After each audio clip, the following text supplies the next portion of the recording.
ഇപ്പോൾ ആനയെഴുന്നള്ളിപ്പുമായി ബന്ധപ്പെട്ട കാര്യത്തിൽ ഹൈക്കോടതിയുടെ നിലപാട് വന്നിരിക്കുന്നു. കർക്കശമായ നിലപാട് ഹൈക്കോടതി സ്വീകരിച്ചിട്ടുണ്ട്. മാർഗനിർദ്ദേശങ്ങൾ പാലിച്ചേ മതിയാകൂ എന്ന് കോടതി വ്യക്തമാക്കുകയാണ്. ശ്രീകാന്ത് വിശദാംശങ്ങളുമായി. ശ്രീകാന്ത്, ഇതിൽ ആനകളുടെ എണ്ണം ഉൾപ്പെടെ ഉള്ള കാര്യങ്ങളിൽ തൃപ്പൂണിത്തുറ അമ്പലത്തിനോടാണോ ഇപ്പോൾ വളരെ കർക്കശമാണ് ഈ കാര്യങ്ങൾ, ഇതെല്ലാം പാലിച്ചേ മതിയാകൂ എന്ന് കോടതി വ്യക്തമാക്കുന്നത്?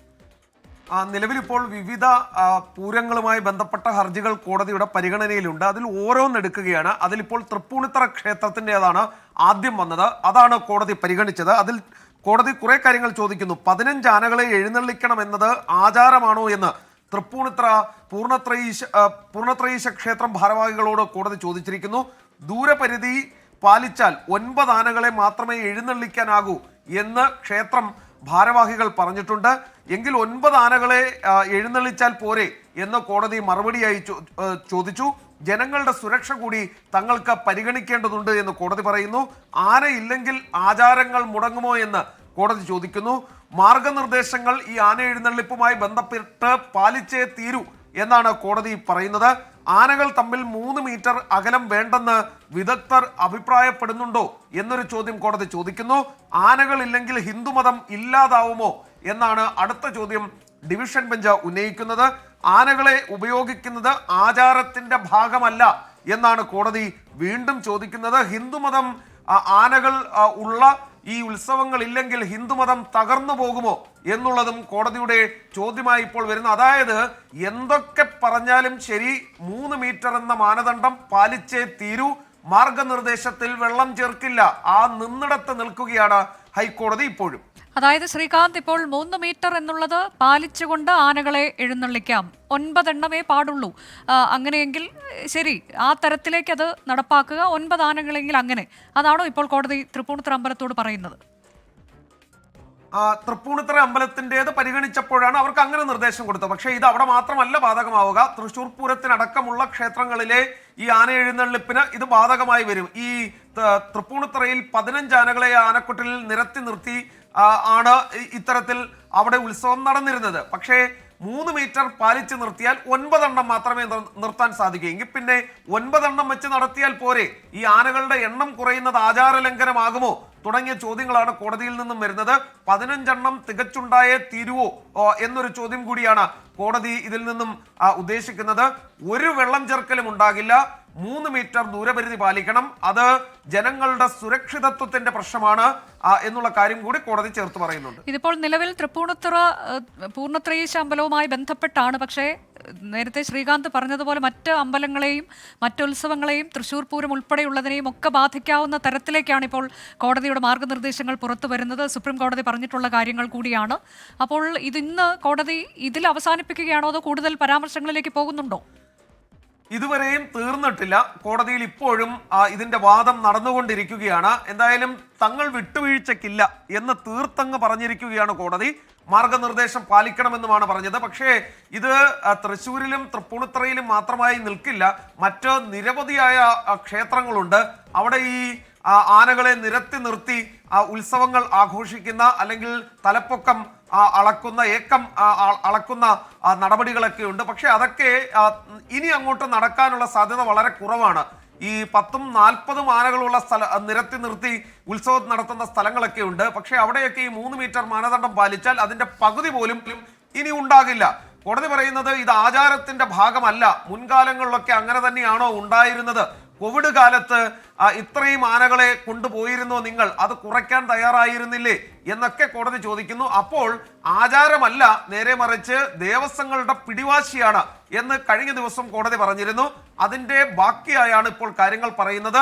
ഇപ്പോഴും കോടതിയിൽ വാദം പുരോഗമിച്ചു കൊണ്ടിരിക്കുകയാണ്. ഈ ആനകളെ എഴുന്നള്ളിക്കുന്നത് തന്നെ വേണ്ട എന്നൊരു നിലപാടിലേക്ക് കൂടി കോടതി എത്തിച്ചേരുകയല്ലേ? കഴിഞ്ഞ ദിവസങ്ങളിലൊക്കെ പറഞ്ഞ പരാമർശങ്ങളും ഇന്ന് പറഞ്ഞതും ഒക്കെ അങ്ങനെ തന്നെയല്ലേ ശ്രീകാന്ത്? ഇപ്പോൾ വരുന്ന ഒരു പ്രധാനപ്പെട്ട കാര്യം, സുരക്ഷ മുൻനിർത്തി ആനകളുടെ എണ്ണം പരിമിതപ്പെടുത്തണം എന്ന് കർക്കശമായി കോടതി പറയുകയാണ്. അതോടൊപ്പം തന്നെ നാട്ടാനകളുടെ കുറവ് സംഭവിച്ചു കൊണ്ടിരിക്കുന്നു എന്നുള്ള കാര്യം കോടതി ചൂണ്ടിക്കാണിക്കുന്നു. ആനപ്രേമികൾക്ക് ഒരു പരിഹാസം കൂടി കോടതിയിൽ നിന്നും വന്നിട്ടുണ്ട്. ആനപ്രേമികൾ ചങ്ങലയിൽ ബന്ധനസ്ഥരായ ആനകളെ കണ്ടാണോ ആസ്വദിക്കുന്നത് എന്നൊരു ചോദ്യമാണ് ഇപ്പോൾ കോടതി ചോദിച്ചിരിക്കുന്നത്. അതായത് വിട്ടുകളയാൻ ഭാവമില്ല, ഈ കാര്യങ്ങൾ കൃത്യമായി അനുസരിച്ച് മാനദണ്ഡങ്ങൾ പാലിച്ചു പോയേ തീരൂ.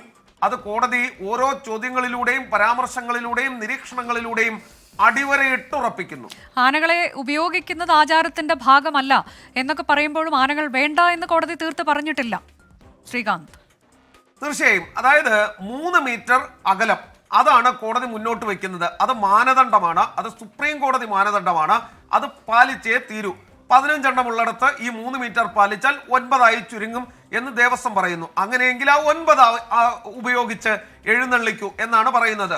അത് ആചാരവിരുദ്ധമാകുന്നത് എങ്ങനെ എന്നാണ് കോടതി ചോദിക്കുന്നത്. 15 ആനയും തികച്ച് ഉണ്ടെങ്കിൽ മാത്രമേ ഉത്സവം നടക്കുകയുള്ളൂ. ഹിന്ദുമതം ആനകൾ ഇല്ലെങ്കിൽ തകർന്നു പോകുമോ തുടങ്ങിയ ചോദ്യങ്ങളും കോടതിയിൽ നിന്നും വരികയും ചെയ്യുന്നുണ്ട്. ചങ്ങലയിൽ ബന്ധിച്ചിട്ടാണോ ആനപ്രേമികൾ ആനകളെ കണ്ട് ആസ്വദിക്കുന്നത് എന്ന ചോദ്യം കൂടി കോടതിയിൽ നിന്നും ഇപ്പോൾ വരികയും ചെയ്യുന്നുണ്ട്.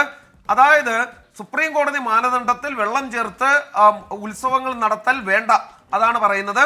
ഇനിയിപ്പോൾ 3 മീറ്റർ നിങ്ങൾ പാലിച്ചാൽ അതിൽ 15 എന്നുള്ളത് 9 ആയാൽ അങ്ങനെ നടത്തൂ, അതാണ് കോടതി പറയുന്നത്. അല്ലാതെ പൂർണ്ണമായും ആന ഒഴിവാക്കൽ എന്നൊരു നിലപാടിലേക്ക് ഇപ്പോൾ എത്തിയിട്ടില്ല.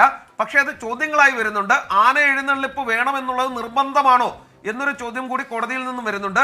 പക്ഷേ അത് കോടതി അതൊരു ഉത്തരവായോ മറ്റോ പറഞ്ഞതല്ല, ചോദ്യങ്ങളാണത്. അതെ, അപ്പോൾ ഇതിൽ ഈ സർക്കാരിനെ സംബന്ധിച്ച് പല പല തരത്തിലുള്ള വിമർശനങ്ങൾ പല കോണുകളിൽ നിന്നും ഉയരുന്നു. ഈ വിഷയത്തിലൊക്കെ അങ്ങനെ ഒരു തീരുമാനത്തിലേക്ക് പോയാൽ എന്താകും? അത് പൂരത്തിന്റെ നടത്തിപ്പിനെ ഏത് തരത്തിലേക്ക് ബാധിക്കും? അതിനെ ബാധിക്കാത്ത തരത്തിൽ വേണം എന്നൊക്കെയുള്ള കാര്യങ്ങൾ ഇത് സർക്കാരിനെ സംബന്ധിച്ച് വലിയ ആശയക്കുഴപ്പം ഉണ്ടാക്കുന്നത് തന്നെയല്ലേ ശ്രീകാന്ത്? ഇന്ന് CPI ഇതിൽ ഈ വിഷയത്തിൽ അവരുടെ ഒരു പ്രതികരണം വന്നിരുന്നു. VS സുനിൽകുമാറും K രാജനും ഇതിൽ പ്രതികരിച്ചിട്ടുണ്ട് എന്നാണ് തോന്നുന്നത്. VS സുനിൽകുമാർ എന്തായാലും പ്രതികരിച്ചു.